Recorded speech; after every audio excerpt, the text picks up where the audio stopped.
Mr. President, later today, the Senate will move forward on amending the Senate rules to restore the Senate precedent of an en bloc confirmation of presidential nominees. I've spent plenty of time here on the floor explaining why we're having to take this step. The longtime practice of the Senate was expeditious confirmation of presidential nominations, often in blocks, using the procedural mechanism of voice vote or unanimous consent. That didn't mean rubber stamping every nominee, but it did mean that the Senate allowed the President to assemble his team so that he could carry out the job for which he was elected. But over the years, Democrats have steadily eroded that bipartisan tradition. First, during President George W. Bush's administration, then dramatically during the first Trump administration, and finally to where we are today. And where we are today is beyond erosion, Mr. President. Democrats have flat out broken the Senate confirmation process. We are more than 7 months into President Trump's current term, and the Senate has yet to confirm one single civilian nominee by unanimous consent or voice vote. Now, to put that into perspective, by this point in his administration, President Biden had had 76 civilian nominees confirmed by voice vote. 76. President Trump has not had one. The first president on record to be in this position. The first president on record, Mr. President. Democrats have dragged out the process on every single civilian nominee, including on nominees they ended up supporting on final passage.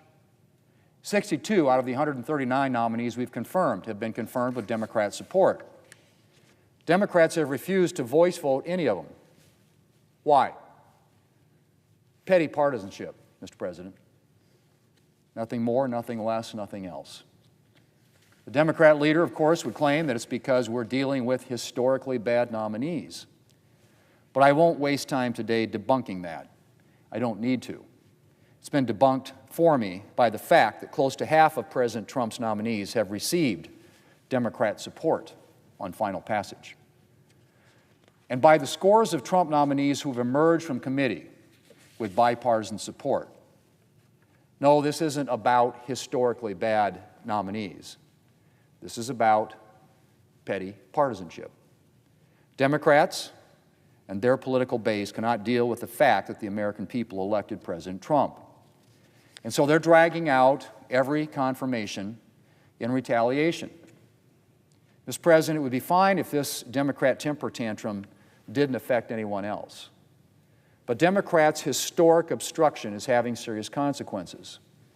In addition to the obvious problem of delays in filling important positions in the administration, having to engage in the time-consuming cloture process on every nominee ties up the Senate floor, preventing us from considering important legislation. Advice and consent on presidential nominations is part of our job as senators, but it's not the only part of our job.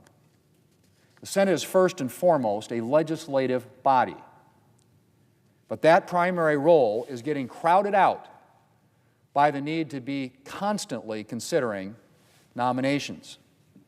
Now, Mr. President, when I became Majority Leader, I made it clear that one of my priorities was to get the Senate functioning again. And the Senate can't function effectively as a legislative body with the confirmation process in the state that it's in right now.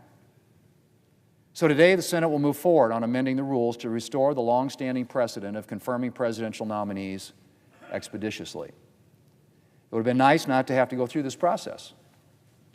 I think there are a lot of Democrats who are aware that they've created an untenable situation, and it would have been nice to see them acknowledge that and to move to return to longtime Senate precedent. But despite extended efforts to engage Democrats, we still haven't gotten to a solution to the problem that they created. Time's about to run out. One way or the other, we're going to fix this today.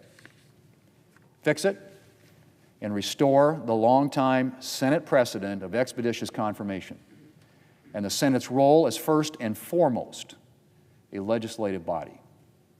It's not too late for my Democrat colleagues to join us.